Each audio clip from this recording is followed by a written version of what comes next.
জীবনের পথে হেঁটে চলা যেমন চড়াই উতরাইতে ভরা, তেমনি এক দুর্গম হেঁটে চলার গল্প বলবেই তথ্যচিত্র। কন্যাকুমারী থেকে কাশ্মীর পায়ে হেঁটে চলেছে একটি দল, যাদের পথপ্রদর্শক শ্রীএম। পথে অনেক বাধা, প্রকৃতির রোষ, ঝড় বৃষ্টি, গরম, আর্থিক সংকট, তবুও দমলেন না, হেঁটে চললেন। জীবনে যেমন থেমে যাওয়া যায় না, তেমনই থামল না তাদের যাত্রা। 1 ঘন্টা 37 মিনিট দর্শককে এক রুদ্ধশ্বাস অভিজ্ঞতা দেয় এই তথ্যচিত্র। তবে সবকিছুর পেছনেই কারিগর থাকে, যারা নীরবে গড়ে তোলেন তার সৃষ্টি। এই তথ্যচিত্র যিনি আমাদের উপহার দিয়েছেন, সেই আকাশ সাগর চোপড়াও কিন্তু সামিল ছিলেন সেই যাত্রায়। এত বাধা অতিক্রম করে ছবি তৈরির সমস্ত সরঞ্জাম বয়ে নিয়ে তিনিও হেঁটেছিলেন পুরোটা।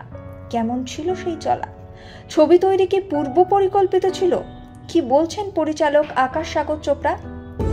Just wanted to know about the process of the documentary.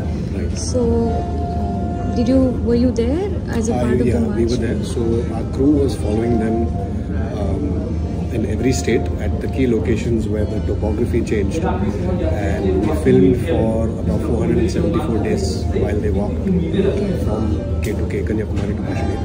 There were times when we had 4 archival cameras filming separately, and we had our production crew separately filming.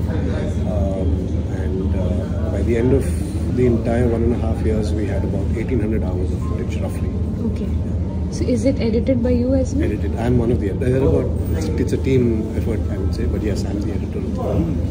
Also, a lot of close friends together worked with me on this film.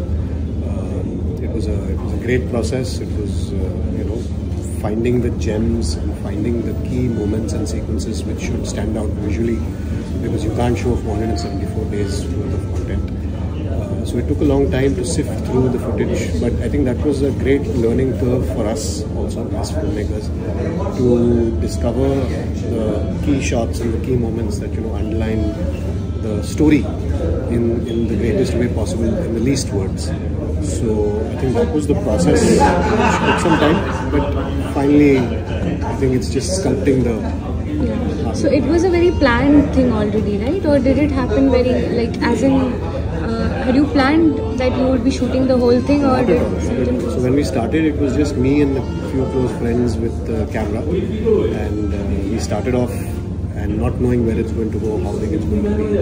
By and by, as the movement also involved, we realized how to film it, because they were walking so fast. They used to walk exceptionally fast. You couldn't do a retake, so you have to capture the moment while it's happening. So we filmed the entire movement, and then after that we started to discover the story. So it was one of those kind of projects. It was not that we knew where exactly it's going, but the story came out, even for us, as I said, more strongly after we saw all the footage of the 474 days playing out together. That's when we realized what actually happened. Because when you're there, you're a bit lost into the daily affairs of the shoot, but when you look at it objectively, is when you can really realize what actually happened. So, we are using the documentary to create awareness amongst people. So, do you have any plans for the future? Maybe for some other movement or anything else which you feel can be best captured through the documentary process? I think documentary is a very individual process. It requires a lot of selfless conviction by the filmmaker. So, I think wherever the filmmaker is inspired and feels and resonates with a cause, or feels and resonates with something, it's a natural alignment where he or she takes the craft and wishes to tell that story. So I think it's a very, very individual decision. No, I meant to ask, is a similar one coming up for another movement or anything From else? me? Which he, regarding anything or any movement that he wants to partake in the future? Because as of now, this is the one which he just completed. The film also has just been completed. Who knows how it goes in the future? These are very spontaneous things. Yeah. Documentary filmmaking is a very spontaneous medium. And also, I think one of the most effective ways to reach to people. I hope so. We tried our best to be as objective and put together this genuine apolitical attempt to bring in peace. Yeah. And I hope it reaches out. Yeah. Thank you so much. Because you have designed music before, you are more of a sound music designer. I started off as a composer. Yeah, that's right. So in your directorial venture, how did you identify, like you said, that you when you saw all the footages, you were able to identify. What was your process of identification of those key moments, and how did you structure it? And what was your inspiration? Was any other film your inspiration? Of course, I mean there were many documentaries which did inspire me. Winter on Fire, and plenty of them. There's another one called The Square. Square, the feature film from Sweden? No, documentary. Achha, the documentary. Many great documentaries which have been made, even the older ones. So of course those have been an inspiration. But I think every film will lend its own story because the footage is so unique. The process was, I think, apart from all the technical research and logging and understanding of all the footage, for us we went to the heart. At least for me, whatever resonated the strongest on screen, the moments that stuck with us. For example, there are a couple of shots where, for me, I think one of my favorite shots in the film would be when they're walking from Karnataka to Maharashtra, and you see a broken truck in the center of the road. And the yatra is going with these folk musicians on the right side talking about peace and harmony. I think that image was very iconic. So it just resonated, So I think it's a discovery process. You're finding the gems in a gold mine, I think is what you need to look at. So that, and then there was another shot where it's raining and the walkers are walking and you're following them from the back. And this was some of the archives that we got. So we sifted through that and got it. The camera pans and follows this one walker, and you hear the sound of lightning, and a viper comes on screen, and you realize that the camera is actually inside the car, and they are outside. So I think these moments stood out, to show, without saying much, you can tell so much is happening, right? That here are some people walking on the road to try and bring this kind of a message out to the people. You used a specific structure where in your prologue you used something from the very end, and like a more of a YouTube video essay type. Yes, correct. And then you formatted in a chapter wise, like That's every right. state as a chapter. That's right. So when you were connecting all the dots, you used two voiceovers. Sometimes it was of the master, as well as I think it was your voiceover. I'm narrating some sequences. Yes, correct. So what made you like this transition? Like why not one voiceover, but rather two voiceovers? Didn't you think that the viewers would get confused, or what made you like? Right. So because it was the like. Actually, it was I know. It was actually a need of compulsion.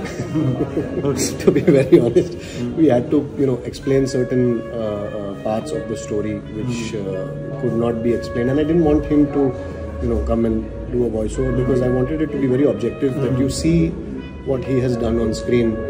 And I think he had one message which he said earlier on before the walk, where he said, "My walk is my talk." Yeah.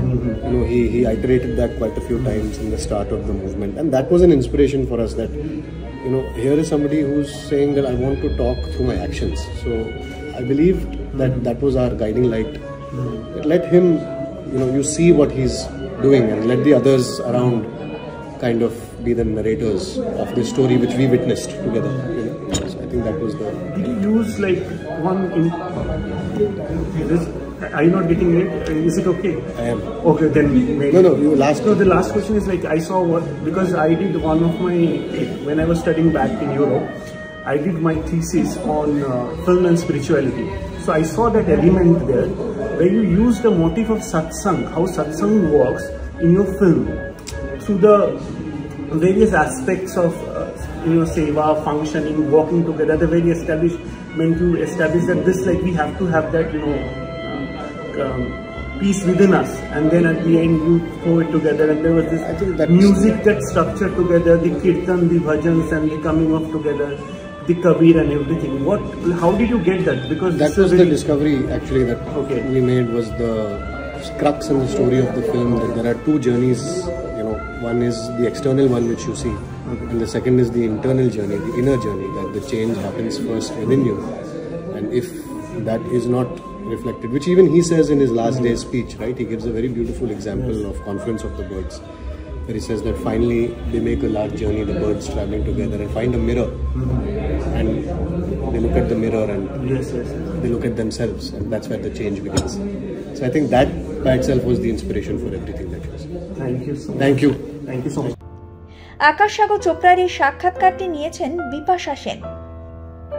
কতটা কঠিন ছিল এই কাজ, কলকাতার একটি বিখ্যাত management school Indian institute of ম্যানেজমেন্টের একটি অনুষ্ঠানে উপস্থিত হয়ে জানিয়েছিলেন পরিচালক আকাশ সাগর Chopra. He's saying he's the cast, but in documentaries, it's the subject which is the film. So everything that you see is nothing but the walk of hope. And what he did in those 1.5 years, we've tried to be as objective as possible in putting out this story of 1.5 years. As he mentioned earlier, there was a mountain of footage that we had. We had about over 1800 hours to sift through. It took almost 2 years to narrow that down. Our first cut was at about 11 hours, then it came to 9, then 4. And the objective was to put out his entire journey of 1.5 years in 1.5 hours, so that you can see Kanyakumari to Kashmir and every state, every village, town, district that they went to, with as much as objectivity as it actually happened. And even for us, this film was a learning journey. It taught us more than when we were on ground with the walk also. You know, reflecting upon it, seeing what actually happened, really helped us create, put together, I would say, the story of what transpired. And this, I call it the gargantuan effort for peace, which I don't think we've seen in modern Indian history, at least since the past 100 years. So it was the idea to preserve this movement so that people can see it, and hopefully if it touches a chord in you, my job as a filmmaker is done. That's all I have to say. If there's any questions in terms of the film or the technical aspects, I'm happy to take that. But in terms of the core essence of the walk, I think he's the right person. I won't be able to speak. Is it possible to find other venues where this film can be shown? This is your film. Because, okay. It's your film. It belongs to you. That's what we want to do. Wherever you wish, it's your film. Please feel free. We're already planning. We've got some. Sure. This is complete. Thank you. So it's time to move to felicitation of our guests. We are looking for distribution for the film now. We are working towards it. I mean, we've just completed our festival circuit from Europe, and we've just come back to India. We had our first screening in Mumbai, then in Bangalore, and this is our first Calcutta screening. So now the film will take its path. But for you, if you'd like to screen it anywhere, please feel free in any educational institute or anywhere. As he said, we're very happy to. And most of them, I mean, as we've already said, all the proceeds for this film go to the Manav Ekta mission, which is the initiative under which this walk was started. So please feel free. Very happy to connect and support. If there's any other question, we can. I have got a simple question for you, Akash. Sir. How difficult was it to have a heavy cast like Mana and Krishnaji and others? Because no one was actually acting. They were so natural. So, I mean, I take that as a question for the documentary. In the sense of the documentary, of course, when we were actually a part of the walk, we were covering what really happened. Just trying to be a fly on the wall and actually see what was actually going on while they were walking across all these towns, districts. They would walk for about, I think, almost 4 hours in a day, starting at 8 till 12, and then stop for lunch, and then break, and then have a talk in the evening in the area where they were, and talk to the local population of that area about what the message of this walk is. And I think it was only after the walk was done when we could really reflect on what actually happened in those 474 days, when you could see the entire stretch from Kanyakumari to Kashmir zigzagging across every town, what they actually did. And that changed us and changed our perspective as filmmakers towards this movement, to be very honest. And of course, Krishnaji's interview I consider to be as one of the backbones of this film. We had a very candid chat on the walk. Even for him, I think it was reliving the entire movement once again when we did the talking head interview with him at his house. I remember it was in Bangalore. And with him, with Sir, it was actually the other way around. You know, there were a lot of things which were quite sensitive in this film. And at some points when I showed him the rough cut, and I asked him, is it okay to show this? He said, yeah, show all this. Just take out the fact that I had a knee pain. I don't want people to have sympathy for me. I said, no. We're going to show what happened. So this was his approach. He was completely, supportive and in fact more objective sometimes than I was with regards to this film. But I don't think this film is this film without the walk of hope. It's simply put, you're calling it the cast, but it's basically what you're seeing is the walk of hope.